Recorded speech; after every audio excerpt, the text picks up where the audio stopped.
What's up everybody, I am Jaspreet Singh and welcome to the Minority Mindset. Should you do what you love in life and follow your passions, or should you follow the money even if that means doing something you hate? Good question. This topic came up when I was half naked in my gym locker room. I just finished my workout and I was changing my clothes, and these two guys on the other side of the locker room were having this heated conversation about how millennials that they know are not making smart financial choices. I try not to get involved in these conversations, especially when all I got is a towel on, so I just sat there and listened and took mental notes. That way I could come and record a video on it. But this guy was saying that millennials are screwing themselves financially because they're going to college to do something that they love, even though it's not gonna pay the bills. So then they're gonna end up becoming a burden on everybody else. And then he went on and added that that's just how life works. Nobody likes going to their jobs, but you gotta pay the bills. So you gotta do it. And if you're doing something that you love, it's probably just a hobby, and hobbies don't pay you. Some people might hear that and get offended emotionally, but financially, he made some good points. I mean, we need money to survive and eat and pay our bills. If we don't make any money, then it's not working, right? But let's separate out the issues here. The goal is to make money, whether you want to believe it or not. If you're not making money from your job or your business, you're not gonna be there that much longer because eventually you're gonna wanna eat. And on the flip side, if you're gonna be doing this thing for the rest of your life, it would be nice to do something that you enjoy and that you're proud of instead of just being miserable, you know? So do you see how there's two separate issues here? So that's where this guy and the majority of people believe that there's a big disconnect, that you can't earn money and be happy at the same time. I mean, it's kind of like trying to eat healthy food that tastes good. It's not possible, right? Healthy food equals nasty and junk food equals yummy. But if you put in that extra effort to think outside of the box, then you can find a way to make healthy food that tastes good, and now you can have the best of both worlds, and now you can have your cake and eat it too. But I guess that's not the best proverb for this. It's the same when it comes to your happiness and your finances. Look, the vast majority of people are not happy at their jobs, and I'm not just saying that for the sake of this video, it's a fact. There was a Gallup poll study done a few years ago, and they found that only 13% of people in the entire world are actively engaged and enjoy their jobs. That means that 87% of people either hate their jobs, they're not actively engaged, or they're actively disengaged at their jobs.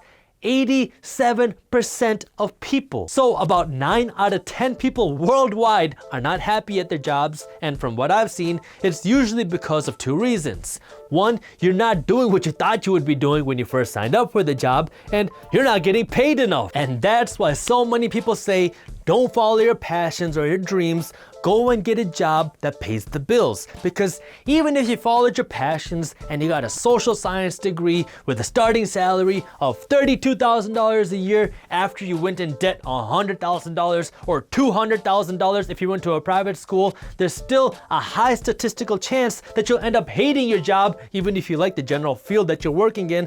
And I can pretty much guarantee that you're not gonna like paying the bills. The reality is, no matter what you do or how fulfilling your job is, most people would like some nice things, and maybe you'd like to go on vacation once in a while. So then we get back into the issue of, well, you can't have your cake and eat it too, so you might as well get a job that you hate that pays you more, because you're gonna be miserable either way. At least now you'll have some more money. But come on, you know that's not how we think and work over here. You can bake the cake, have the cake, lick the cake, smell the cake. You can put the cake under your armpit and squeeze it and eat the cake if you want, as long as you go to the gym and you understand how to manage the cake. Like I said 2 minutes ago, statistically, your job will not fulfill you. It will not make you happy, and it will not leave you financially secure for that matter. But that doesn't mean that there's no hope. That just means you have to think different than the majority of people. If, let's say you love flowers, for example, you can go out and get a nice botany degree,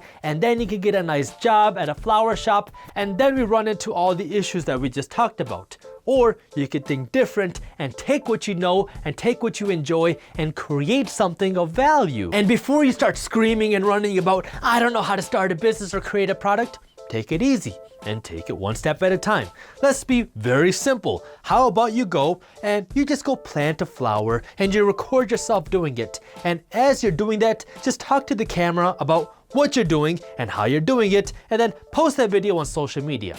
Is there any social media where I can post videos and people will find it and maybe I could get paid? Like, where could I get paid to post videos on social media? Hey, YouTube! That's exactly how a channel called Garden Answer got started. Now, they're not paying me to say this. They don't even know who I am. I literally just went onto YouTube right now and I searched how to plant a flower and their channel came up. And then I went to their website and their about page and then I read how they started. And guess what? They started their channel because they enjoyed gardening and they started recording videos of themselves gardening and they posted those videos onto YouTube. Then people started to watch them garden, and then a year and a half after they started their YouTube channel, they quit their jobs because they were making enough money doing their hobby on YouTube, and now they have hundreds of thousands of people subscribed to their channel who watch them garden, and now they're making a good living doing what they like to do. If you're scared about failing, then don't go all in first. Just start something on the side where you're creating value. And it doesn't have to be a YouTube channel, but for the sake of this example, I mean, you could teach people how to garden, you can teach them about art, about history, about fitness. There's an audience for everything. You just have to create some sort of value. Now, it's not easy, but it's not gonna happen by itself, and it can happen if you start thinking different than the majority of people and you start putting in that effort working towards that goal. So what are your thoughts? Should you do what you love, or should you do what makes you money? Let me know what you think in the comments below. If you enjoyed the video, hit that thumbs up button and share it with one friend so we can help spread the word. Don't miss our new videos on entrepreneurship, business, and money every Wednesday and Friday at 7:30 a.m. Eastern Standard Time. So hit the subscribe button and the notification bell. That way you actually find out when our new videos are released. And as always, keep hustling.